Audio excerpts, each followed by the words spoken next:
बिस्मिल्लाहिर्रहमानिर्रहीम स्टार्ट करते हैं जल्दी जल्दी गाइड के एपिसोड 9 की वीडियो। इंट्रोडक्टिव पैराग्राफ में बताया है कि पैंक्रियाज का डाइजेस्टिव फंक्शन भी होता है और एंडोक्राइन फंक्शन भी होता है। एंडोक्राइन फंक्शन में मेन हार्मोन्स इंसुलिन ग्लूकागॉन है, उसके अलावा अमाइलिन सोमेटोस्टेटिन पैंक्रियाटिक पॉलीपेप्टाइड वगैरह भी होते हैं। फिजियोलॉजिकल एनाटॉमी देखी जाए तो दो तरह के टिश्यू होते हैं, इसमें एक एक्नाए होते हैं जो कि डाइजेस्टिव एंजाइम्स को रिलीज कर रहे होते हैं और दूसरे ये आयल्स ऑफ लैंगरहैंस होते हैं जो कि एंडोक्राइन हार्मोन्स को रिलीज कर रहे होते हैं। आयल्स ऑफ लैंगरहैंस में चार तरह के सेल्स होते हैं। अल्फा सेल्स जो कि ग्लूकागॉन को रिलीज करते हैं, ये 25% के अराउंड होते हैं। बीटा सेल्स जो कि सबसे कॉमन है 60% के अराउंड होते हैं, ये इंसुलिन और अमाइलिन को रिलीज कर रहे होते हैं। डेल्टा सेल्स जो कि सोमेटोस्टेटिन को रिलीज करती हैं 10% के अराउंड होते हैं, ये सोमेटोस्टेटिन जो होता है ये पहले दोनों को इनहिबिट करता है। फिर आते हैं पीपी सेल्स जो कि पैंक्रियाटिक पॉलीपेप्टाइड को रिलीज करते हैं दोनों के बाद। उसके बाद insulin and it's metabolic effects. Insulin जो होती है ये ग्लूकोज की दुश्मन होती है, इसलिए ब्लड में से ग्लूकोज को ये कम करती है। सीखो के बाद फैटी एसिड को लेके जाती है ताकि फैट बनाया जा सके, प्रोटीन को अमीनो एसिड को लेके जाती है ताकि प्रोटीन्स बनाई जा सके, यानी कि सिंथेसिस प्रोटीन करती है, सिंथेसिस फैट करती है। इसी तरह ग्लूकोज को भी ग्लाइकोजन में कन्वर्ट करती है। मेनली अगर आप देखें तो एनाबॉलिक फंक्शन है इसका। ये एनर्जी एबंडेंस का रिलेट होती है, यानी कि जब बॉडी में एनर्जी ज़्यादा होती है उस वक्त इंसुलिन रिलीज होती है, खाने के फौरन बाद या ऐसे जो टाइम होते हैं उसमें इंसुलिन आती है ताकि जितनी भी एक्स्ट्रा ग्लूकोज है उस एक्सेस एनर्जी को आराम से स्टोर किया जा सके, ग्लाइकोजन वगैरह की फॉर्म में स्टोर किया जा सके, और फिर जो एक्स्ट्रा हो उसको अमीनो एसिड से प्रोटीन्स वगैरह बनाई जा सके। ये सारा कुछ करती है, प्रोटीन्स को टूटने नहीं देती बल्कि हर चीज़ की फॉर्मेशन वगैरह करवा रही है। केमिस्ट्री को देखा जाए तो ये दो अमीनो एसिड चेन्स पर मुश्तमिल होती है इंसुलिन, और ये दोनों amino acid chain disulphide linkage से जुड़े हुए होते हैं। अगर डाइसल्फाइड लिंकेज खत्म हो जाए तो इसका फंक्शन खत्म, मतलब इंसुलिन अपनी एक्टिविटी अपना फंक्शन खत्म हो जाता है, उसका बेकार हो जाती है इंसुलिन। इसकी मजीद देखिएगा आप, सबसे पहले एंडोप्लाज्मिक रेटिकुलम के अंदर हमारे पास प्री प्रो इंसुलिन बनती है, फिर प्री प्रो इंसुलिन को कन्वर्ट किया जाता है टू प्रो इंसुलिन। ये प्रो इंसुलिन इस तरह की होती है, ठीक है। गोल्जी एपेटाइटिस में प्रो इंसुलिन होती है, फिर गोल्जी एपेटाइटिस इस प्रो इंसुलिन को एक्टिव इंसुलिन में कन्वर्ट करता है। जब एक्टिव इंसुलिन में कन्वर्ट करता है और इस वेसिकल में क्लोज करता है तो ये सी चेन को अलग कर देता है।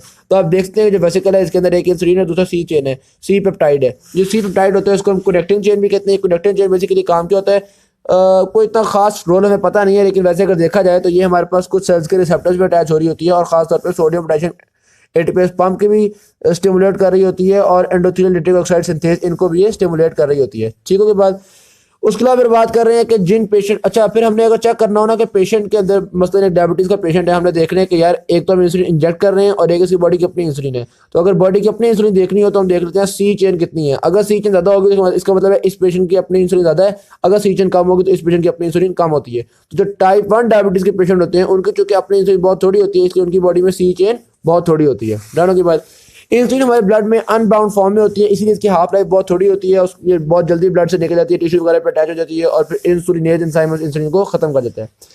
काम किस तरह से करती है, जब टारगेट सेल पर जाती है तो जब जाके उसके रिसेप्टर पर लगती है। जो रिसेप्टर होता है ना इंसुलिन का रिसेप्टर, उसके 4 यूनिट्स होते हैं, 2 अल्फा सब यूनिट होते हैं, 2 बीटा सब यूनिट होते हैं। अल्फा सब यूनिट पे आके इंसुलिन लगती है और बीटा सब यूनिट वो होते हैं जो कि सेल के क्रॉस भी होते हैं, अंदर साइड भी होते हैं। अल्फा सब यूनिट पे जब आके इंसुलिन लगती है तो ऐसी कन्फर्मेशन चेंजेस आती हैं कि बीटा सब यूनिट फॉस्फोराइलेट हो जाते हैं, और बीटा सब यूनिट की ऑटो फॉस्फोराइलेशन की वजह से आगे टायरोसिन काइनेज फॉस्फोराइलेट होता है। टायरोसिन काइनेज के फॉस्फोराइलेट होने की वजह से बहुत सारे सबस्ट्रेट्स होते हैं जो कि आपके पास चेंज हो रहे होते हैं। ठीक है, बात तो यानी कि हम कहेंगे कि ये एक एंजाइम लिंक्ड रिसेप्टर होता है। तो हम देखते हैं कि इंसुलिन रिसेप्टर सबस्ट्रेट्स बहुत सारे होते हैं जिनके अंदर चेंज आना शुरू होती हैं, और इन चेंजेस की वजह से इंसुलिन अपने इफेक्ट कॉज करती है। क्या क्या इफेक्ट्स है इंसुलिन के? नंबर 1, ग्लूकोज का अपटेक इंक्रीज कर देता है, यानी कि ब्लड में से ग्लूकोज निकल कर सेल्स में जाती है। बेसिकली जो इंसुलिन होती है ना वो ब्लड में से हर चीज़ को हर चीज़ को कहती है चलो भेजो घर को, चलो अमीनो एसिड को भी सेल्स के अंदर भेज देती है, ग्लूकोज को सेल के अंदर भेज देती है, फैटी एसिड को सेल के अंदर भेज देती है, सबको सेल के अंदर भेजती है। ठीक है, बाद और सेल के अंदर भेज के पीछे नहीं छोड़ती, उन सबको उनकी बड़ी बड़ी फॉर्म में, यानी कि प्रोटीन फॉर्म में, फैट फॉर्म में, ग्लाइकोजन फॉर्म में कन्वर्ट करती है। सही होगी बात। तो एक तो हमने देख लिया इसने इंक्रीज अपटेक ऑफ ग्लूकोज की। ये इंक्रीज अपटेक ग्लूकोज कैसे करती है भाई? जो सेल मेम्ब्रेन होती है ना उन पे ग्लट की तादाद बढ़ा देती है, यानी कि वो जो ग्लूकोज ट्रांसपोर्टर होते हैं ना उनकी तादाद को बढ़ा जाती है। नंबर 2, इंसुलिन अमीनो एसिड की भी परमिबिलिटी को बढ़ाती है ताकि अमीनो एसिड को भी अपटेक किया जा सके। नंबर 3, इंसुलिन बहुत सारे एंजाइम्स की फॉस्फोराइलेशन करवाती है, हमने पहले भी स्टडी किया है। नंबर 4, प्रोटीन सिंथेसिस को भी स्टिमुलेट कर रही है। प्रोटीन कैसे बनती है? पहले डीएनए की ट्रांसक्रिप्शन होती है और फिर ट्रांसलेशन होती है, तो ये ट्रांसलेशन को भी प्रमोट करती है, और अगर लॉन्ग टर्म में देखा जाए तो ट्रांसक्रिप्शन को भी प्रमोट कर रही होती है। Effect of insulin on carbohydrate metabolism, सबसे पहले आ रहा है जी insulin promotes muscle glucose uptake and metabolism. आमतौर पर जो मसल होता है ना वो फैटी एसिड से अपना गुजारा चला लेता है। सिर्फ 2 मौकों पे मसल ग्लूकोज को यूज करता है एनर्जी के लिए। नंबर 1, जब आपने खाना खाया होता है उस वक्त इंसुलिन रिलीज होती है और इंसुलिन मसल से कहती है यार ग्लूकोज आया हुआ है, ग्लूकोज यूज करो ना, ठीक है। और नंबर 2, जब इंसान हैवी एक्सरसाइज कर रहा होता है उस वक्त मसल्स की कॉन्ट्रैक्शंस की वजह से जो आपके ग्लूकोज ट्रांसपोर्टर है वो इंक्रीज कर जाते हैं और ग्लूकोज का अपटेक बढ़ जाता है। तो यानी कि उस मौके में भी मसल जो है वो ग्लूकोज को यूज़ करता है एनर्जी के लिए। जब मसल में अच्छा मिसाल के तौर पर बंदे ने खाना खाया है, ग्लूकोज का अपटेक बढ़ गया सेल के अंदर, लेकिन मसल इतना ग्लूकोज यूज ही नहीं कर पा रहा, तो फिर जो एक्स्ट्रा ग्लूकोज होती है उसको हम ग्लाइकोजन में कन्वर्ट करवाना शुरू कर देते हैं। जब ग्लाइकोजन ही बहुत बन जाए, 2 to 3% कंसंट्रेशन होना शुरू हो जाए, तो फिर हम उसको प्रोटीन में कन्वर्ट करवाते हैं, किसी चीज़ में कन्वर्ट करवाते हैं, लेकिन बस ग्लूकोज का अपटेक करवाए जाते हैं। फिर हम देखते हैं कि जी अगर इंसुलिन ना हो तो ब्लड ग्लूकोज कंसंट्रेशन जितनी चाहे बढ़ जाए, सेल के अंदर ग्लूकोज नहीं बढ़ेगी। जब इंसुलिन होती है तभी सेल के अंदर ग्लूकोज बढ़ती है। Alright, insulin promotes liver Uptake. अच्छा जी, इंसुलिन क्या करती है, मैंने आपको बताया ब्लड में से हर चीज को निकालती है। चलो बेटा शाबाश, चलो चलो, तो यानी कि ब्लड में से निकाल के लिवर में भी लेके जाएगी। तो होता है बेसिकली ये, जब ब्लड में ग्लूकोज ज्यादा होती है ना तो ग्लूकोज ब्लड में से लिवर में जाना शुरू होती है, और जब ब्लड में ग्लूकोज की कमी होती है तो वापस लिवर से ब्लड में आती है। तो यानी कि लिवर एक बफर को तब भी रोल प्ले करता है और कहता है भाई आप अपनी ग्लूकोज मेंटेन रखो, जब कमी होगी तो मैं सप्लाई कर दूंगा, जब ज्यादा होगी तो मुझे दे देना। ठीक है बात। अभी हम डिस्कस कर रहे हैं कि जब इंसुलिन ज्यादा होती है तो क्या होता है। जब इंसुलिन ज्यादा होती है तो ब्लड में से आई जाएगी लिवर के अंदर। ठीक है, इंसुलिन पहले तो बात है लिवर फॉस्फोराइलेज को इनएक्टिवेट करेगा ताकि लिवर में जो ग्लाइकोजन बनी हुई है वो टूटे ना। वो कहते हैं भाई तुम स्टोर्ड फॉर्म में रहो, पहला काम। दूसरा काम ये क्या करेगा, ग्लूकोकाइनेज को एक्टिवेट करेगा ताकि जो ग्लूकोज लिवर के अंदर आ रही है वो फॉस्फोराइलेट हो जाए और वापस ग्लूकोज बाहर ना आए, तो लिवर के अंदर संभाल के रखेगा। तीसरा काम ग्लाइकोजन सिंथेज को स्टिमुलेट करता है ताकि ये जो ग्लूकोज हम लिवर में ला रहे हैं ये ग्लूकोज कन्वर्ट की जाए उसके अंदर ग्लाइकोजन वगैरह के अंदर। अच्छा, ये तो एक बात हो गई। अब अगर खाना खाते बहुत टाइम हो चुका है और ब्लड में ग्लूकोज की कमी हो गई है तो सारी बात है इंसुलिन की कमी हो जाएगी और सारे स्टेप्स ऑपरेट होना शुरू हो जाएंगे। अब ग्लाइकोजन टूटेगी भी और ग्लूकोज डीफॉस्फोराइलेट भी होगी ताकि वो बाहर आ सके और ग्लूकोज बाहर आना शुरू हो जाएगी हर तरीके से। तो हम देख सकते हैं कि जो ग्लाइकोजन सिंथेज है वो इनहिबिट हो जाएगा, ग्लूकोज फॉस्फेटेज है वो हमारे पास स्टिमुलेट हो जाएगा ताकि ग्लूकोज के ऊपर फॉस्फेट उतारी जा सके। इसी तरह से फॉस्फोराइलेज जो कि ग्लाइकोजन को तोड़ता है वो भी स्टिमुलेट हो जाएगा। ये सारा कुछ होना शुरू हो जाएगा जब हमारे पास इंसुलिन की कमी होती है। अच्छा, insulin promotes conversion of excess. अच्छा, जब ग्लूकोज बहुत ज्यादा होगी तो इंसुलिन क्या करेगी, इस ग्लूकोज को फैटी एसिड वगैरह में कन्वर्ट करना शुरू कर देगी। ठीक है ये बात। और ग्लूकोनिजेनेसिस को इनहिबिट करेगी ताकि कहीं ऐसा ना हो कि फैटी एसिड और अमीनो एसिड से ग्लूकोज बनना शुरू हो जाएगी। इंसुलिन तो ग्लूकोज की दुश्मन है, सही होगी बात। तो ये ग्लूकोनिजेनेसिस को इनहिबिट करती है और हमारी ग्लूकोज से दूसरी चीजें बनाना शुरू कर देती है।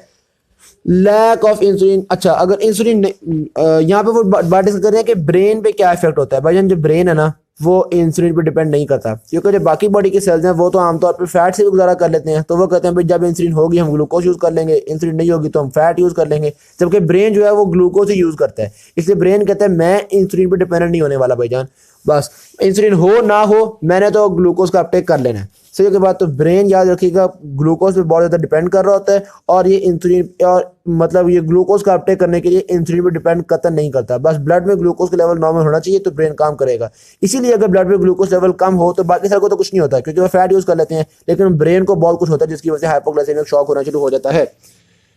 अच्छा जी, अदर सेल्स में क्या होगा। अच्छा, फैट के अंदर देखा जाए क्योंकि जो आपके फैट टिश्यू हैं उनमें क्या होगा, उनमें जाहिर सी बात है जब भी हमारे पास इंसुलिन ज़्यादा होती है तो वो इंसुलिन ग्लूकोज का अपटेक करना शुरू कर देगी। फैट सेल्स के अंदर ग्लूकोज आएगा और इस ग्लूकोज से हम ग्लिसरॉल वगैरह बनाएंगे ताकि फैट मॉलिक्यूल बनाए जा सकें, फैटी एसिड बना लेंगे, कुछ भी कर लेंगे, बस ग्लूकोज को हम सेल के अंदर रखेंगे। ये तो हमने देख लिया ग्लूकोज का इफेक्ट कार्बोहाइड्रेट मेटाबॉलिज्म में। सबसे पहले हमने देखा कि मसल्स वगैरह में क्या होता है, फिर यहाँ तक हमने मसल में देखा, फिर हमने देखा लिवर में क्या होता है, यहाँ पे सर हमने लिवर को डिस्कस किया, फिर हमने देखा ब्रेन में क्या होता है, फिर हमने देखा फैट टिश्यू में क्या होता है। अब हमारे पास effect of insulin on fat metabolism. एक बात हमें पता है जब इंसुलिन की कमी होती है तो फैट मेटाबॉलिज्म खराब होना शुरू होता है, एथेरोस्क्लेरोसिस वगैरह होना शुरू हो जाता है, ब्लड कोलेस्ट्रॉल लेवल बढ़ना शुरू होता है, मुख्तलिफ प्रॉब्लम आती हैं। ठीक है, तो देखते हैं इंसुलिन का एक एक जगह पे क्या इफेक्ट है। एक तो बात हमें पता है कि ये फैट के सिंथेसिस को प्रमोट करती है, फैट की स्टोरेज को प्रमोट करती है, फैट को टूटने नहीं देती। इसी वजह से हम इसको फैट स्पेयर भी कहते हैं कि भाई ये फैट को टूटने से बचा रही है। सही होगी बात। लिवर में खासतौर पर देखिएगा इंसुलिन के क्या काम होते हैं। तो लिवर में जनाबे वाली ये मिसाल के तौर पर आपके पास आ गया है जी लिवर, और ये हमारे पास गुजर रहा है ब्लड वेसल। तो ये क्या करेगी, इंसुलिन जो है वो लिवर के अंदर ग्लूकोज के अपटेक को भी प्रमोट करेगी, ज़्यादा से ज़्यादा ग्लूकोज जाए, फैटी एसिड्स के अपटेक को भी प्रमोट करेगी। ठीक है, ज़्यादा से ज़्यादा फैटी एसिड लिवर के अंदर जा सकें, ये वाली बातें हो गई। फिर होता बेसिकली क्या है, जब इतने फैटी एसिड आते हैं ना तो लिवर कहता है यार मैं फैट को कहाँ पे स्टोर करूँ, तो हम इन फैटी एसिड्स को कन्वर्ट कर देते हैं लिपोप्रोटीन्स में, और ये लिपोप्रोटीन्स रिलीज हो जाती है हमारे पास इस ब्लड के अंदर। ये जब ब्लड के अंदर लिपोप्रोटीन आते हैं जैसे VLDL हो गया, LDL हो गया, ये सारी लिपोप्रोटीन होती है ना, फिर ये लिपोप्रोटीन ब्लड के अंदर आकर टूटती हैं और टूटने पर जब फैटी एसिड रिलीज होते हैं वो फैटी एसिड हमारे पास चले जाते हैं फैट सेल्स के अंदर। तो ये लिवर से आने वाले फैटी एसिड को हम कन्वर्ट कर लेते हैं फैट में। ठीक है। तो एक तो इंसुलिन ने ये काम कर लिया। यहाँ पे देखते हैं क्या उन्होंने बताया हुआ है। पहले उन्होंने बताया हुआ है ग्लूकोज ट्रांसपोर्ट को इंक्रीज करेगी, वो बात मैंने आपको बता दी। फिर दूसरा वो कह रहे हैं जब ज़्यादा ग्लूकोज आती है ना तो एज अ रिजल्ट ग्लाइकोजेनेसिस भी इंक्रीज, सॉरी ग्लाइकोलाइसिस भी इंक्रीज कर देगा, क्रेब्स साइकिल भी इंक्रीज कर देगा। और क्रेब्स साइकिल में आपको याद होगा एक चीज़ बनती है सिट्रेट और फिर आइसोसिट्रेट। ठीक है, ये जो सिट्रेट और आइसोसिट्रेट है ना ये फैटी एसिड सिंथेसिस को प्रमोट भी करते हैं। ठीक है, तो इंसुलिन फैटी एसिड सिंथेसिस को प्रमोट भी कर रही है। फिर इंसुलिन इसको लिपोप्रोटीन फॉर्मेशन को भी प्रमोट करती है। फिर लिपोप्रोटीन आ जाते हैं, फिर लिपोप्रोटीन टूटना भी तो है ना, तो तोड़ने के लिए इंसुलिन लिपोप्रोटीन लाइपेज को भी एक्टिवेट करती है कैपिलरी वॉल के अंदर। डानो की बात ये तो हमने देख लिया। फिर देखते हैं फैट सेल्स में इंसुलिन का क्या इफेक्ट होता है। फैट सेल्स में जनाने वाली इंसुलिन ग्लूकोज के अपटेक को भी इंक्रीज करती है, फैटी एसिड के अपटेक को भी इंक्रीज करती है। फैटी एसिड तो आराम से डायरेक्टली बन जाएगा फैट, जो ग्लूकोज बनेगी वो ग्लूकोज भी कन्वर्ट होना शुरू हो जाएगी फैटी एसिड्स के अंदर, और ग्लूकोज कन्वर्ट होना चाहिए ग्लिसरॉल के अंदर, तो अल्टीमेटली ये ग्लूकोज भी फैट में ही कन्वर्ट होगी। तो ये हमने देख लिया इंसुलिन का फैट में क्या इफेक्ट आया है। अगर इंसुलिन की डिफिशियंसी हो गई तो जाहिर बात है ये फैट टूटना शुरू हो जाएगा। अच्छा, जब इंसुलिन होती है ना तो इंसुलिन इस एक लाइपेज को भी इनहिबिट करती है। वो लाइपेज जो कि इस फैट को तोड़ता है उसको ये इनहिबिट करती है। ठीक है, तो अगर इंसुलिन ना हो तो वो लाइपेज इनहिबिट नहीं होगा, लाइपेज एक्टिव हो जाएगा, ये फैट टूटना शुरू हो जाएगा। हम कहेंगे भैया फैट यूज होना शुरू हो गया। ओहो, जब फैट यूज होगा फैट टूटना शुरू हो जाएगा, जाहिर बात है फैटी एसिड इंक्रीज करना शुरू हो जाएंगे, ब्लड के अंदर भी फैटी एसिड की कंसंट्रेशन बढ़ना शुरू हो जाएगी। तो यही बात है कि जब इंसुलिन की कमी होती है तो ब्लड के अंदर फैटी एसिड बढ़ना शुरू हो जाते हैं। जब ब्लड के अंदर इतने ज़्यादा फैटी एसिड होते हैं तो लिवर भी सोचता है यार मैं फैटी एसिड का क्या करूं। पहले तो मैं फैटी एसिड को कन्वर्ट करता था लिपोप्रोटीन्स के अंदर, लेकिन अब तो इंसुलिन नहीं है तो ये फैटी एसिड को कोलेस्ट्रॉल में कन्वर्ट करना शुरू कर देता है, और इस वजह से आकर ब्लड के अंदर कोलेस्ट्रॉल की कंसंट्रेशन भी इंक्रीज कर जाती है। इसी के बाद इसी वजह से जब कोलेस्ट्रॉल बढ़ती है तो फिर आपकी ब्लड वेसल्स प्रॉब्लम आना शुरू होती है, एथेरोस्क्लेरोसिस वगैरह आना शुरू होता है। तो डायबिटीज के पेशेंट में इसी वजह से ये कॉम्प्लेक्सिटीज होती है एथेरोस्क्लेरोसिस वगैरह की। एक्सेस यूजेज ऑफ फैट, जब इंसुलिन नहीं होगी तो जाहिर बात है हम फैट को बहुत ज़्यादा तोड़ रहे हैं, फैट को बहुत ज़्यादा यूज़ कर रहे हैं। जब फैट इतना टूटेगा और यूज़ होगा तो बहुत सारे कंपाउंड्स बनेंगे, एसिटाइल कोए वगैरह बनेंगे। इतना एसिटाइल कोए बनता है कि हम इतने सारे को ब्लड में से निकाल भी नहीं सकते। ठीक है, तो फिर हम क्या करें, ये बनना शुरू होता है, एसिड कन्वर्ट होना शुरू होता है, ये चीज़ें मसला बनाना शुरू हो जाती हैं। जब इनको हम ब्लड में से नहीं निकाल पाते तो फिर ये कन्वर्ट होते हैं हमारे पास बीटा हाइड्रोक्सी ब्यूटारिक एसिड में, एसीटोन में, इस तरह के प्रोडक्ट्स बनना शुरू हो जाती हैं। इन तीनों को मिला के यानी एसिटिक एसिड, एसीटोन और बीटा हाइड्रोक्सी ब्यूटारिक एसिड, इन सबको मिला के हम कहते हैं कीटोन बॉडीज, और इनके ज़्यादा होने की वजह से बॉडी में हम कहते हैं कि भाई कीटोसिस हो गया। ठीक है, तो बात ओवरऑल देखो तो ये सारे एसिड्स बढ़ रहे हैं फैट के टूटने की वजह से इंसुलिन डेफिशिएंसी में। तो इंसुलिन डेफिशिएंसी में एसिडोसिस वगैरह हो जाता है जिसकी वजह से पेशेंट को कोमा भी हो सकता है। अब आते हैं प्रोटीन मेटाबॉलिज्म पे इंसुलिन का क्या इफेक्ट होता है। सीधी सी बात है, इंसुलिन प्रोटीन की फॉर्मेशन को, सिंथेसिस को प्रमोट करेगी। सही होगी बात।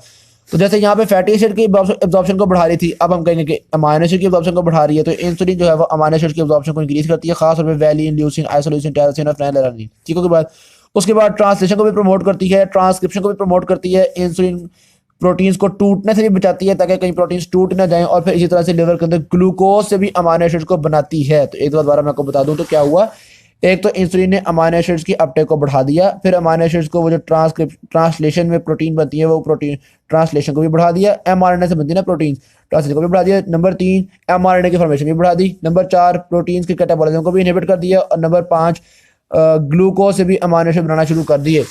अगर इंसुलिन की डेफिशिएंसी हो गई तो आपके पास ये जो प्रोटीन बनाई थी ये प्रोटीन बेचारी टूटना शुरू हो जाएगी, और इस प्रोटीन को हम एनर्जी के लिए यूज़ करना शुरू कर देंगे। और ये जो ग्लूकोज से अमाइनो एसिड बन रहे थे ये नहीं होगा, जाहिर सी बात है ग्लूकोनेजेनेसिस होना बंद हो जाएगी। अच्छा, ग्लूकोज से अमाइनो एसिड नहीं बनेंगे, ग्लूकोनेजेनेसिस शुरू हो जाएगी, यानी कि उल्टा अमाइनो एसिड से ग्लूकोज बनना शुरू हो जाएगी। सही हो गई बात, अगर इंसुलिन की डेफिशिएंसी हुई। ठीक है, ऑलराइट जी, याद रखिएगा इंसुलिन और ग्रोथ हार्मोन ये साइनर्जिस्टिकली काम करते हैं। अगर ये दोनों होंगे ना तो फिर तो ग्रोथ बड़ी अच्छी तरीके से चलती है, लेकिन अगर इन दोनों में से एक भी काम हो जाए ना तो फिर हम कहते हैं कि यार प्रोटीन की फॉर्मेशन इतनी अच्छी नहीं हो पाती। उसकी वजह शायद ये हो कि कुछ अमाइनो एसिड्स की रीअब्जॉर्प्शन ग्रोथ हार्मोन करवाता हो और कुछ अमाइनो एसिड की रीअब्जॉर्प्शन इंसुलिन करवाती है। तो अगर इंसुलिन और ग्रोथ हार्मोन दोनों हो तो ही सारे अमाइनो एसिड का अपटेक हो पाता है और बॉडी अच्छे तरीके से प्रोटीन बना पाती है। Alright, mechanism of insulin secretion, हमारे जो बीटा सेल्स हैं आइल्स ऑफ लैंगरहैंस के, उनको कैसे पता चलता है कि ग्लूकोज ज़्यादा हो रही है, वो कब हमारे पास इंसुलिन की सिक्रीशन को इंक्रीज करते हैं, इसके मैकेनिज्म को थोड़ा समझते हैं। भाई बात सिर्फ इतनी सी है, जब ग्लूकोज इंक्रीज करती है तो बीटा सेल के अंदर ग्लूकोज आती है, और ग्लूकोज आने के बाद फॉस्फोराइलेट होती है with the help of glucokinase, और बस यही असल अहम स्टेप है, यही रेट लिमिटिंग स्टेप है। बस ग्लूकोज फॉस्फोराइलेट हो गई तो समझो इंसुलिन का रिलीज हो जाएगा। कैसे, जब ग्लूकोज फॉस्फोराइलेट होती है ना बनती है ग्लूकोज 6 फॉस्फेट, और ग्लूकोज 6 फॉस्फेट फिर आपको पता है आगे यूज होना शुरू हो जाएगा, टूटना शुरू हो जाएगा, ग्लाइकोलाइसिस होगी, इसकी क्रैब साइकिल होगा, एटीपी बहुत सारा फॉर्म होगा। जब एटीपी फॉर्मेशन होती है तो एटीपी की फॉर्मेशन की वजह से यहाँ पे पोटेशियम चैनल्स क्लोज हो जाते हैं। जब पोटेशियम चैनल क्लोज होता है तो पोटेशियम सेल से बाहर जा नहीं पाता, जिसकी वजह से डीपोलराइजेशन हो जाती है। इस डीपोलराइजेशन की वजह से कैल्शियम चैनल खुल जाते हैं। कैल्शियम चैनल खुलने से कैल्शियम अंदर आता है। जब कैल्शियम अंदर आता है तो ये जो इंसुलिन की हमारे पास बोरियां बनी हुई थी, ये बोरियां रिलीज होना शुरू होती हैं, इंसुलिन की सिक्रीशन हो गई। ये हमने देख लिया mechanism of secretion of insulin. All right जी, फिर याद रखिएगा बहुत से गैस्ट्रोइंटेस्टिनल ट्रैक्ट के आपके ये हार्मोन होते हैं, ये भी हमारे पास इंसुलिन की फॉर्मेशन को प्रमोट कर रहे होते हैं। फिर इसी तरह से सल्फोनाइल यूरिया ड्रग्स, ये ड्रग्स क्या करते हैं, यहाँ पे पोटेशियम चैनल्स को क्लोज करते हैं, तो ये भी आपके पास इंसुलिन की फॉर्मेशन को अल्टीमेटली प्रमोट कर रहे होते हैं। फिर आता है हमारे पास कंट्रोल ऑफ इंसुलिन सिक्रीशन। पहली बात, इंसुलिन की सिक्रीशन सबसे ज्यादा कंट्रोल करेगा ब्लड ग्लूकोज लेवल, सही है। वैसे तो अमाइनो एसिड भी कंट्रोल करेंगे, फैटी एसिड भी कंट्रोल करेंगे, लेकिन सबसे ज्यादा कौन कंट्रोल करेगा, ब्लड ग्लूकोज लेवल। जब भी ग्लूकोज ज्यादा होगी तो इंसुलिन ज्यादा हो जाएगी। हमने देखा कि जब भी हमने ग्लूकोज को इंक्रीज किया तो इंसुलिन ज्यादा हुई है, लेकिन इंसुलिन अचानक ज्यादा होती है, फिर थोड़ी कम होती है, फिर दोबारा ज्यादा होना शुरू होती है। इसकी क्या वजह होगी, ये जो 2 दफा में बढ़ा है? तो भाई बात सिंपल सी ये है, एक तो ये होगा जब ग्लूकोज आया तो इस वाले मैकेनिज्म के थ्रू बढ़ना शुरू हो गया।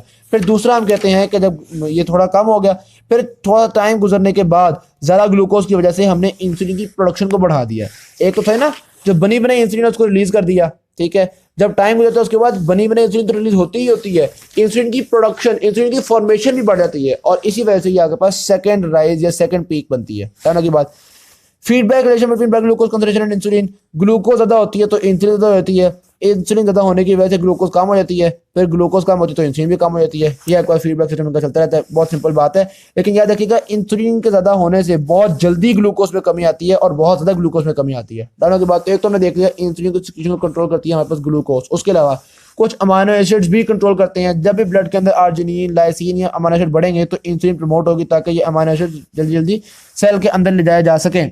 ये बात भी बहुत सिंपल थी, इसमें कोई डिफिकल्टी नहीं थी। लेकिन याद रखिएगा अमाइनो एसिड सिर्फ तब ही इंसुलिन की प्रोडक्शन प्रमोट कर सकते हैं जब ग्लूकोज लेवल ज्यादा है। अगर ग्लूकोज लेवल नॉर्मल हो तो फिर अमाइनो एसिड का काम इतना खास नहीं होता, अमाइनो एसिड बेचारे प्रॉपर्ली इंसुलिन को प्रमोट नहीं कर पाते। सही होगी बात।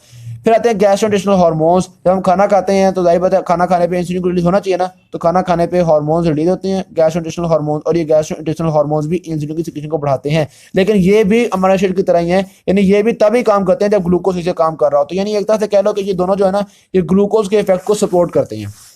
ऑलराइट, दो गैस्ट्रोइंटेस्टिनल हार्मोन्स खासतौर पे ग्लूकागॉन लाइक पेप्टाइड और दूसरा ग्लूकोज डिपेंडेंट इंसुलिनोट्रोपिक पेप्टाइड, इन दोनों को मिला के हम इंक्रीटेंस कहते हैं, क्योंकि खासतौर पे बहुत ज्यादा इंसुलिन की प्रोडक्शन को स्टिमुलेट कर रहे होते हैं।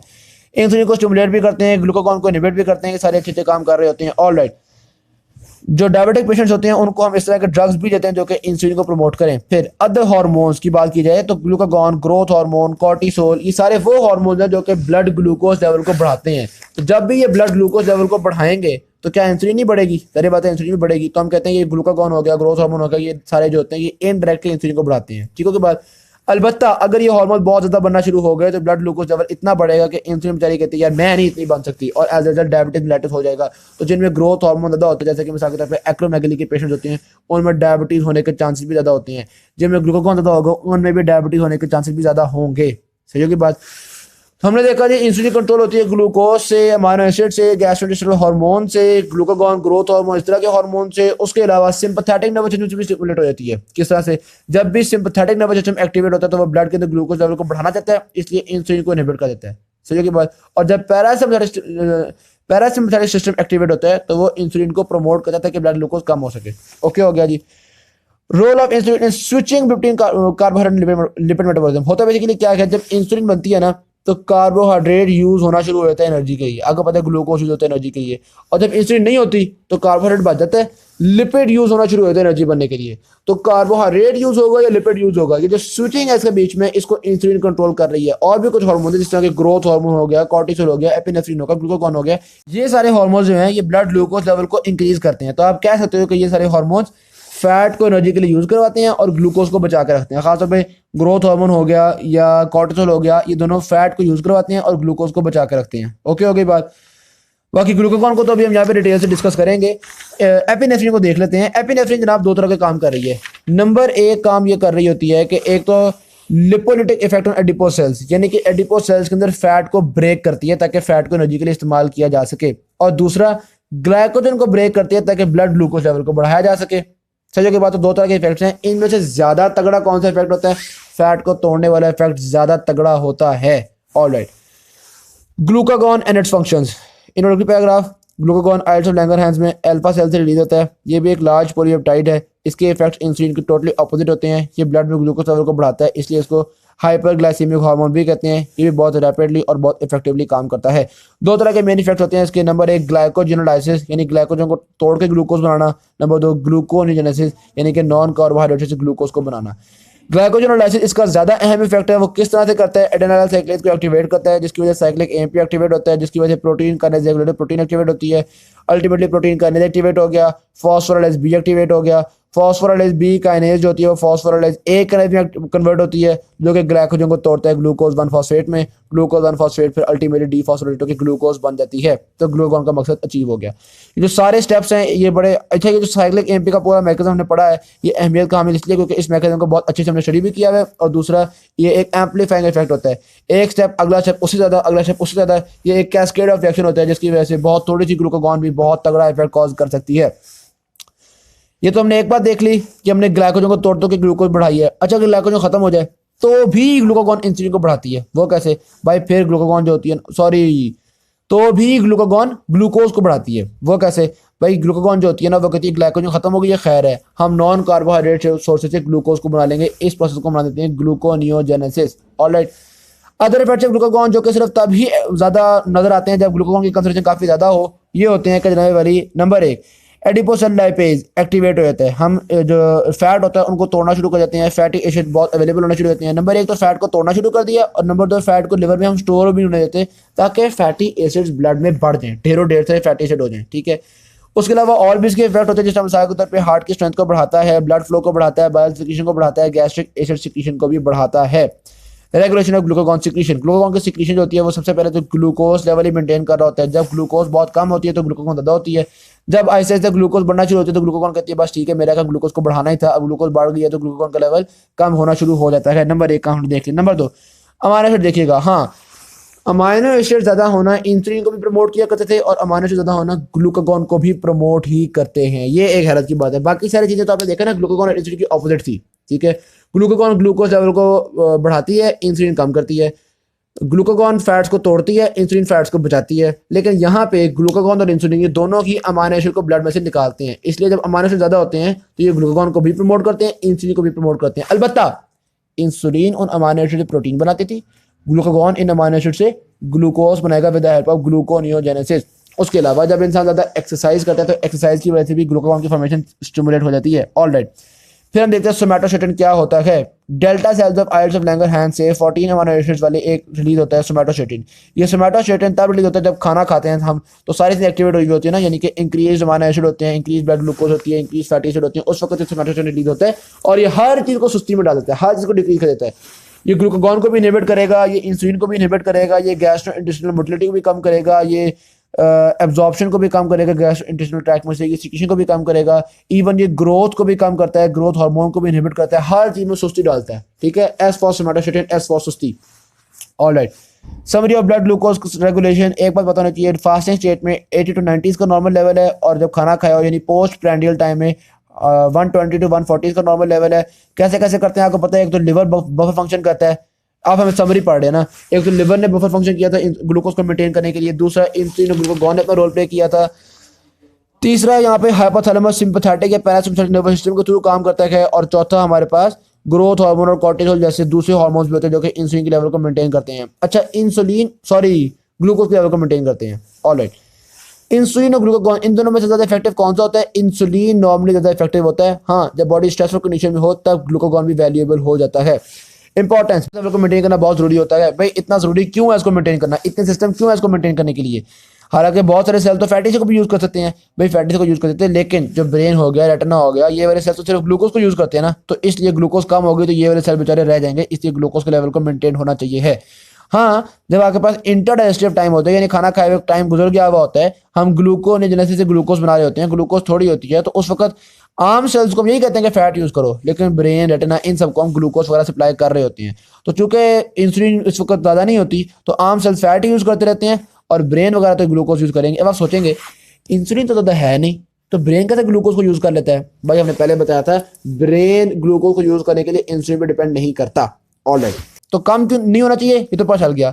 ज़्यादा क्यों नहीं होना चाहिए, क्योंकि अगर ज़्यादा हो गया तो ऑस्मोटिक प्रेशर इंक्रीज कर जाएगा। ये देखो ना, ब्लड के अंदर अगर ग्लूकोज बहुत ज़्यादा हो गई तो सेल्स में से पानी बाहर आना शुरू हो जाएगा, सेल्स की डिहाइड्रेशन हो जाएगी। दूसरा, ब्लड में ग्लूकोज बहुत ज़्यादा हो गई तो वो जो बोमेंस कैप्सूल होता है उसमें ग्लूकोज आना शुरू हो जाएगी बहुत ज़्यादा, और यूरिन में ग्लूकोज वेस्ट होना शुरू हो जाएगी। तीसरा, अगर हमने यूरिन में बहुत ज़्यादा ग्लूकोज आना शुरू हो गई तो यूरिन में पानी भी ज़्यादा जाया करेगा, बॉडी में से पानी वेस्ट होना शुरू हो जाएगा। और चौथा, ये ग्लूकोज का लेवल ज़्यादा बहुत सारे टिश्यूज को डैमेज वगैरह करता है। ऑलराइट, फिर आता है diabetes mellitus. Type 1 diabetes mellitus होती है इंसुलिन डिपेंडेंट, टाइप 2 होती है नॉन डिपेंडेंट। टाइप 1 में बेसिकली होता क्या है, कोई भी वजह ऐसी होती है जो कि बीटा सेल्स ऑफ लैंगरहैंस को डिस्ट्रॉय कर देती है और इंसुलिन की फॉर्मेशन कम होती है। वायरल इन्फेक्शन भी हो जाती है, ऑटोइम्यून डिसऑर्डर भी होता है। हाँ, हेरिडिटली जिन लोगों का इशू होता है उनमें ज़्यादा चांसेस होते हैं। कुछ लोगों में जो सिर्फ इनहेरिटेंस की वजह से ही टाइप 1 डायबिटीज मेलाइटिस हो जाता है। टाइप 1 डायबिटीज आमतौर पर छोटी एज में होता है, इसलिए इसको जुवेनाइल डायबिटीज मेलाइटिस भी कहते हैं। होता है बेसिकली यही है कि आपके पास इंसुलिन की कमी हो गई जिसकी वजह से ब्लड ग्लूकोज बढ़ जाएगा, फैट टूटना शुरू हो जाएंगे, प्रोटीन टूटना शुरू हो जाएगी, ये वो सारा कुछ। अलबत्ता ये टाइप 1 जो है ये काफ़ी रेयर होती है, टाइप 2 ज़्यादा कॉमन होती है। जितने लोगों को डायबिटीज होती है सिर्फ 5 to 10% पीपल को टाइप 1 होती है, बाकी सबको टाइप 2 ही होती है। अच्छा जी, blood glucose concentration rises to high levels in diabetes mellitus. ऐसी वजह जब डायबिटीज मेलाइटिस होगी तो ब्लड ग्लूकोज बहुत ज़्यादा इंक्रीज कर जाएगा। उसके अलावा ये जो ग्लूकोज होती है, अगर इसका लेवल 200 मिलीग्राम पर 100 ml से बढ़ गया तो ये ग्लूकोज ये मतलब थ्रेशोल्ड होता है। इससे ज़्यादा ग्लूकोज अगर आपके ब्लड में हो गई तो ग्लूकोज यूरिन के थ्रू ज़ाया होना शुरू हो जाएगी। और हमें पता चल गया है कि अगर ग्लूकोज आपकी ब्लड में ज़्यादा होती है तो वो सेल्स बेचारों को भी श्रिंक करती है और बहुत ज़्यादा ग्लूकोज बॉडी से बाहर भी निकलती है, जिसकी वजह से बहुत सारा पानी भी बॉडी से बाहर निकलता है। आपकी बॉडी जो या इंसान की बॉडी जो है वो डिहाइड्रेट हो जाती है, बहुत प्यास लगती है, बहुत यूरिन बनता है। ऑलराइट जी। अच्छा, उसके अलावा अगर ग्लूकोज का लेवल बहुत ज़्यादा रहे तो उससे बहुत सारे टिश्यूज डैमेज होते हैं, ब्लड वेसल्स वगैरह, किसी जगह की ब्लड सप्लाई बहुत थोड़ी हो जाएगी जिसकी वजह से टिश्यूज वगैरह डैमेज हो सकते हैं। इसी तरह ब्रेन जो कि ग्लूकोज को ही आमतौर पर इस्तेमाल करता है उसमें मसले आना शुरू हो जाएंगे, पेरिफेरल न्यूरोपैथी होना शुरू हो जाएगी, नर्वस सिस्टम का डिसऑर्डर होना शुरू हो जाएंगे, डिस्फंक्शन होना शुरू हो जाएंगे। और हाँ, ये बात आपको खास तौर पर पता होती है कि इंसुलिन की जब डायबिटीज होती है तो इंसुलिन की कमी होती है और इंसुलिन की कमी की वजह से ब्लड कोलेस्ट्रॉल बढ़ना शुरू हो जाता है, हाइपरटेंशन होती है, एथेरोस्क्लेरोसिस वगैरह होना शुरू हो जाता है। उसके बाद देखते हैं जी, जब इंसुलिन की कमी होगी तो हम फैट की यूटिलाइजेशन को इंक्रीज कर देंगे। जब फैट की यूटिलाइजेशन बढ़ जाएगी तो जाहिर बात है फैट बहुत टूटेगा, बहुत सारा एसिड बनेगा, लैक्टिक एसिड वगैरह। ऐसी कंडीशन में मेटाबॉलिक एसिडोसिस हो जाता है। इस एसिड को बॉडी से निकालने के लिए रैपिड और डीप ब्रीदिंग होती है ताकि ज़्यादा से ज़्यादा कार्बन डाइऑक्साइड को लंग्स में से निकाला जा सके और एसिडोसिस को थोड़ा बहुत कंट्रोल किया जा सके। तो आप देख सकते हैं कि डायबिटीज़ के पेशेंट के अंदर बायोकार्बोनेट का लेवल बहुत थोड़ा होता है क्योंकि ब्रीथ कर करके हमने बायोकार्बोनेट को बॉडी से बहुत ज़्यादा बाहर निकाल दिया है। और चूंकि फैट इतने टूट रहे हैं इसी वजह से कीटो एसिड्स का लेवल इंक्रीज किया हुआ है, इसकी वजह से पीएच बॉडी की फॉल कर देगी, एसिडोसिस हो जाएगा। तो आप देखते हैं पीएच जो होती है वो फॉल की भी होती है, कोलेस्ट्रॉल लेवल इंक्रीज किया हुआ होता है। सारी बातें सिंपल सी हैं। Diabetes causes depletion of bodies protein. सारी सी बात है, जब डायबिटीज होगी, इंसुलिन की कमी होगी तो प्रोटीन इस्तेमाल होना शुरू हो जाएंगी। बंदे को भूख भी बहुत लगेगी, खाना भी बहुत खाएगा, लेकिन फिर भी उसको लैक ऑफ एनर्जी से फील होती जाएगी, जिसको हम एस्थीनिया कहते हैं। ट्रीटमेंट इसका ये है कि बंदे को इंसुलिन इंजेक्ट करना शुरू कर दो। दो तरह की इंसुलिन होती हैं, एक का थोड़ी देर तक रहता है, एक का ज़्यादा देर तक रहता है। कौन सी इंसुलिन किस बंदे को कितनी देनी है ये पर्सन टू पर्सन वेरी करता है। दो तरह की पहले जब इंसुलिन दिया करते थे वो एनिमल से ड्राइव होती थी, उसमें इश्यूज होना शुरू हो गए तो हमने ह्यूमन इंसुलिन देना शुरू कर दी जो कि डीएनए टेक्नोलॉजी से बनती है। फिर आता है टाइप 2 डायबिटीज़। ये बहुत ज़्यादा कॉमन है, आमतौर पे ज़्यादा बड़ी एज में होती है। अब वैसे जवानों में भी होना शुरू हो गया क्योंकि उनमें मोटापा आना शुरू हो गया ना, इसलिए जवानों में भी होना शुरू हो गई है, लेकिन बड़ों में होती है इसलिए हम इसको एडल्ट ऑनसेट डायबिटीज़ कहते हैं। मोटापे की वजह क्यों होती है, क्योंकि जब मोटापा होता है ना तो इंसुलिन रेजिस्टेंस बनना शुरू होती है। टाइप 2 में बेसिकली होता है कि इंसुलिन तो बन रही है लेकिन बॉडी इंसुलिन को रिस्पॉन्ड नहीं करती, यानी इंसुलिन अपना काम नहीं कर पाती, इंसुलिन रेजिस्टेंस बन जाती है। मोटापे की वजह क्यों होती है, क्योंकि जब ओबेसिटी होती है ना तो इंसुलिन रिसेप्टर्स कम हो जाते हैं। जब इंसुलिन रिसेप्टर्स कम होंगे जाहिर बात है इंसुलिन अपना काम नहीं कर पाएगी, बहुत सारे मसले आना शुरू हो जाते हैं। हम कहते हैं कि इंसुलिन रेजिस्टेंस जो होती है वो अकेली नहीं होती है, उसके साथ बहुत सारे डिसऑर्डर्स एसोसिएटेड होते हैं जिसको हम मेटाबॉलिक सिंड्रोम भी कहते हैं। जैसे मिसाल के तौर पर इसके साथ मोटापा भी होता है, इंसुलिन रेजिस्टेंस होती है, फास्टिंग हाइपरग्लाइसीमिया यानी कि ग्लूकोज लेवल बहुत ज़्यादा रहना शुरू हो जाता है, लिपिड एब्नॉर्मैलिटीज़ होना शुरू होती हैं, हाइपरटेंशन होना शुरू होता है। लिपिड एब्नॉर्मैलिटीज़ क्या होंगी हमें पता है, जब इंसुलिन की कमी होती है या इंसुलिन अपना काम नहीं कर पाती तो ब्लड में कोलेस्ट्रॉल लेवल बढ़ना शुरू होता है, एथेरोस्क्लेरोसिस वगैरह होता है, बहुत सारे मसले आना शुरू होते हैं। ऑलराइट जी, इन सारे मेटाबॉलिक प्रॉब्लम्स की वजह से ये जो हाइपरटेंशन हो गया, ये सारा कुछ हो गया, कार्डियोवैस्कुलर डिसऑर्डर्स वगैरह के चांसेस भी बढ़ जाते हैं, बहुत सारे मसले मसाइल बन सकते हैं। और कौन कौन से फैक्टर्स हैं जो कि ये इंसुलिन रेजिस्टेंस कॉज कर सकते हैं। एक तो देख लेना मोटापा होता है, ओवरवेट पेशेंट्स होते हैं, उसके अलावा पॉलीसिस्टिक ओवरी सिंड्रोम, ऐसी ऐसी फीमेल्स के अंदर एंड्रोजन बहुत ज़्यादा बनते हैं और एंड्रोजन ब्लड ग्लूकोज को बढ़ाते हैं, इसलिए भी होते हैं इंसुलिन से काम नहीं कर पा रही। कुशिंग सिंड्रोम में ग्लूकोकॉर्टिकॉइड ज़्यादा होंगे, ये ब्लड ग्लूकोज को बढ़ाते हैं, इसलिए से इंसुलिन से काम नहीं कर पा रही। एक्रोमेगली में ग्रोथ हार्मोन ज़्यादा होता है, ये भी ब्लड ग्लूकोज को बढ़ाता है, इसलिए से इंसुलिन से काम नहीं कर पा रही। उसके अलावा बहुत सी म्यूटेशन होती हैं जो कि इंसुलिन रेजिस्टेंस कॉज करती हैं, तो बहुत सारे कॉज हो सकते हैं इंसुलिन रेजिस्टेंस के। इंसुलिन रेजिस्टेंस होती है वो ग्रेजुअली डेवलप होना शुरू होती है। बेसिकली होता ही है जब आपके पास इंसुलिन से काम नहीं कर पा रही होती, ग्लूकोज लेवल ज़्यादा होता है, ग्लूकोज लेवल ज़्यादा होता है, पैंक्रियास इंसुलिन बनाई जाती है बनाई जाती है बनाई जाती है, अल्टीमेटली पैंक्रियास के सेल्स बेचारे भी एग्जॉस्ट हो जाते हैं और फुल फ्लेज डायबिटीज हो जाती है। कुछ लोग जिनका पैंक्रियास बहुत हेल्दी होते हैं, उन लोगों में इंसुलिन रेजिस्टेंस के बावजूद पैंक्रियास इतनी इंसुलिन बनाता है कि काम चल जाता है, गुजारा चल जाता है। Treatment of type 2 diabetes mellitus क्या होती है? नंबर 1, लाइफ स्टाइल मॉडिफिकेशंस करनी चाहिए, कि ऐसे मिसाल के तौर पे फिजिकल एक्टिविटी ज़्यादा करनी चाहिए। भाई अगर आप ग्लूकोज लेवल कंट्रोल नहीं कर पा रहे तो कैलोरी के इंटेक ही कम करो, ठीक है, और एक्सरसाइज ज़्यादा करो ताकि कैलोरी यूज होती रहे। वेट रिडक्शन कर लो, मोटापा मसला है तो फिर मोटापे को कम कर लो।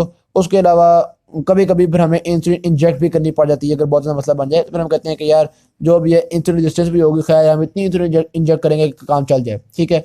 मुख्तलिफ तरह के ड्रग्स भी होते हैं, जैसे मिसाल के तौर पे कुछ ड्रग्स ऐसे होते हैं जो कि इंसुलिन की सेंसिटिविटी को बढ़ा देते हैं, तो वो वाले ड्रग्स में देख सकते हैं। कुछ ड्रग्स ऐसे होते हैं जो कि ग्लूकोज की प्रोडक्शन को कम करते हैं, जैसे कि मेटफॉर्मिन, ऐसे ड्रग भी हम देख सकते हैं। कुछ ड्रग्स ऐसे होते हैं जो कि इंसुलिन की फॉर्मेशन को बढ़ा देते हैं, एक ने इंसुलिन की इफेक्टिवनेस को बढ़ाया था, एक ने इंसुलिन की फॉर्मेशन को बढ़ा देते हैं, जैसे कि सल्फोनाइल यूरियाज, हम उनको भी दे सकते हैं पेशेंट्स को ताकि ये भी काम कर सकें।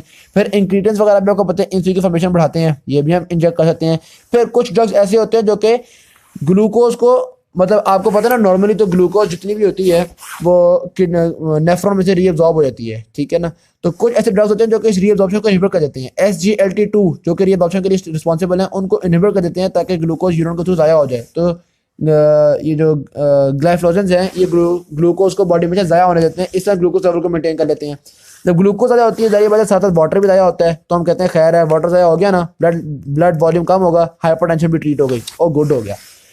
उसके अलावा और हम क्या कर सकते हैं, सर्जरी के थ्रू पेशेंट को पतला कर सकते हैं, उसमें से फैट को निकाल दो, उसके अलावा पेट को छोटा कर दो ताकि पेशेंट को भूख ही कम लगा करे, खाए कम करे, फैट कम होगा, जाहिर बात है आपको पता है कि इंसुलिन रेजिस्टेंस भी कम होगी, जिसकी वजह से बहुत सारे अच्छे अच्छे इफेक्ट्स होना शुरू हो जाएंगे, कार्डियोवैस्कुलर डिजीज के प्रॉब्लम भी कम हो जाएंगे, मेटाबॉलिक बेनिफिट्स भी मिलना शुरू हो जाएंगे, ये सारे फायदे मिलना शुरू हो जाएंगे।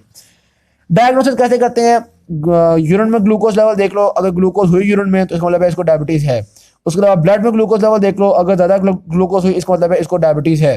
अच्छा, टाइप 1 टाइप 2 डायबिटीज़ में कैसे फ़र्क पता चलेगा? अगर अर्ली एज में हुई है तो चांसेस ये है कि टाइप 1 होगी, बड़ी एज में हुई है तो चांसेस ये है कि टाइप 2 होगी, ठीक है। अगर बॉडी में इंसुलिन कम है तो इसका मतलब है टाइप 1 होगी, और अगर बॉडी में इंसुलिन ज़्यादा है इसका मतलब है टाइप 2 होगी। उसके अलावा अगर मोटापा हुआ है तो हम कहेंगे शायद टाइप 2 है, अगर मोटापा नहीं है तो हम कहेंगे टाइप 1 होगी। तो ये सिंपल चीजें थी। अच्छा, ग्लाइकेटेड हीमोग्लोबिन क्या होता है? जब ब्लड ग्लूकोज लेवल ज़्यादा रहता है ना तो हीमोग्लोबिन भी ग्लाइकेटेड होना शुरू हो जाती है। तो बेसिकली एक आरबीसी के अंदर जो हीमोग्लोबिन होती है वो ग्लाइकेटेड होना शुरू हो जाती है। अगर ये आरबीसी बहुत ज़्यादा time glucose concentration high glucose में रहेगा तो इसके अंदर ग्लाइकेटेड हीमोग्लोबिन बढ़ जाएगी, और अगर थोड़ा टाइम रहेगा तो ग्लाइकेटेड हीमोग्लोबिन कम रहेगी। अब एक आरबीसी की लाइफ होती है 120 डेज, तो अगर हमारे पेशेंट आए और हमने देखना पिछले 3 महीने की कैसी ग्लूकोज हो रही है तो हम इसके आरबीसी निकालेंगे, वो आरबीसी जो 120 डेज इस बॉडी में रह चुके हैं, और हम देखेंगे इस आरबीसी के अंदर कितनी ग्लाइकेटेड हीमोग्लोबिन है। अगर ग्लाइकेटेड हीमोग्लोबिन ज़्यादा है तो हम कहेंगे पिछले 3 महीने में आपकी शुगर हाई रही है, और अगर ग्लाइकेटेड हीमोग्लोबिन कम है तो कहेंगे पिछले 3 महीने में आपकी शुगर कम रही है। तो ये ग्लाइकेटेड हीमोग्लोबिन जिसको HbA1c भी कहते हैं, उसकी वजह से हम पिछले 3 महीने की ग्लूकोज चेक कर सकते हैं। ग्लूकोज टॉलरेंस टेस्ट, जो लोग नॉर्मल होते हैं उनमें तो ग्लूकोज अगर आप इंजेक्ट भी करोगे तो थोड़ी सी बढ़ेगी लेवल और फिर ग्लूकोज लेवल नॉर्मल हो जाएगा। जबकि डायबिटीज वाले पेशेंट में जब ग्लूकोज इंजेक्ट करते हैं तो एक तो ग्लूकोज बहुत ज़्यादा बढ़ जाती है और काफ़ी ज़्यादा बड़ी रहती है, काफ़ी देर बाद जाके ग्लूकोज लेवल नॉर्मलाइज होता है। क्यों देर बाद होता है? जाहिर सी बात है डायबिटीज हुई है, या तो इसमें इंसुलिन बनी नहीं रही या इसमें इंसुलिन काम ही नहीं कर पा रही। ऑलराइट, एसीटोन ब्रेथ, जब इंसुलिन की कमी होती है तो फैट बहुत टूटता है, और फैट के टूटने की वजह से हमारे पास एसीटोन बनना शुरू होता है, हमारी सांस के अंदर एसीटोन की स्मेल आती है, इसको हम कहते हैं एसीटोन ब्रेथ। फिर यहाँ पे ये बात डिस्कस कर रहे हैं कि ये तो आपको पता ही होगा डायबिटीज मेलाइटिस में फैट मेटाबॉलिज्म भी खराब होता है, प्रोटीन मेटाबॉलिज्म भी खराब होता है, कार्बोहाइड्रेट मेटाबॉलिज्म भी खराब होता है। अब हुआ क्या? पहले वक्त में हम कहते थे डायबिटीज मेलाइटिस को ट्रीट करने के लिए पेशेंट से कहते थे भाई आप कार्बोहाइड्रेट खाओ ही ना, ग्लूकोज खाओ ही ना, तो ब्लड ग्लूकोज लेवल मेंटेन हो जाएगा। लेकिन ऐसी कंडीशन में इंसुलिन ना होने की वजह से ग्लूकोज तो लेवल मेंटेन है, ग्लूकोज तो चलो बॉडी में नहीं आ रही, लेकिन फिर बॉडी क्या करेगी? एनर्जी बनाने के लिए फैट को यूज करेगी, आर्टेरियोस्क्लेरोसिस एथेरोस्क्लेरोसिस वाले मसले तो रहेंगे। सही होगी बात? तो अब हम क्या करते हैं, हम कहते हैं कि भाईजान आप थोड़ा थोड़ा कार्बोहाइड्रेट खा लो और साथ साथ फिर हम आपको इंसुलिन दे देंगे, ताकि आपकी बॉडी की इंसुलिन उस थोड़े से कार्बोहाइड्रेट को यूज करे एनर्जी बनाने के लिए, और फैट मेटाबॉलिज्म खराब ना हो, प्रोटीन मेटाबॉलिज्म खराब ना हो। सही होगी बात। तो ये हम काम अब कर लेते हैं। और इसी तरह फैट को बचाने के लिए कई दफा लिपिड लोअरिंग ड्रग्स भी हमें देने पड़ते हैं कि यार ये लिपिड मेटाबॉलिज्म में खराबियां ना आ जाएं। फिर आता है इंसुलिनोमा। अगर एडिनोमा हो जाए यानी कि बीटा सेल्स का ट्यूमर हो जाए तो फिर इंसुलिन बहुत ज्यादा प्रोड्यूस होती है। जब इंसुलिन बहुत ज्यादा प्रोड्यूस होगी जाहिर बात है ग्लूकोज लेवल को बहुत कम कर देगी और ये बहुत ज्यादा डेंजरस हो सकता है। ऐसी कंडीशन में हाइपोग्लाइसेमिक शॉक भी हो सकता है क्योंकि जब इंसुलिन बहुत ज्यादा होगी तो ब्लड ग्लूकोज लेवल बहुत कम हो जाएगा। और ब्लड ग्लूकोज लेवल बहुत कम होगा तो आपको पता होगा हमारा जो ब्रेन है वो आमतौर पर ब्लड ग्लूकोज लेवल पे ही डिपेंड कर रहा होता है। ब्रेन किसी और चीज से एनर्जी नहीं बना पाता, तो ब्रेन में एनर्जी की कमी हो जाएगी और वो जाहिर सी बात है मुख्तलिफ उसमें इश्यूज आ सकते हैं जिसमें सबसे बहुत ही कमी होगी तो कॉमा हो जाएगा। अब एक तो आपने देखा इंसुलिन बहुत ज्यादा होगी तो भी कॉमा होता है, हाइपोग्लाइसेमिक कॉमा। और इंसुलिन बहुत कम हो, इंसुलिन की डेफिशिएंसी हो तो भी कॉमा हो जाता है, जिसको हमने कहा था कीटो एसिडोसिस, मतलब एसिडोसिस की वजह से कॉमा हुआ था। लेकिन फर्क क्या है, एसिडोसिस वाले कॉमा में ब्रेथ में से एसीटोन की स्मेल आती है जबकि इसमें एसीटोन की स्मेल नहीं आती। Thank you. वीडियो अच्छी लगी शेयर कीजिएगा, चैनल को सब्सक्राइब कीजिएगा। अल्लाह।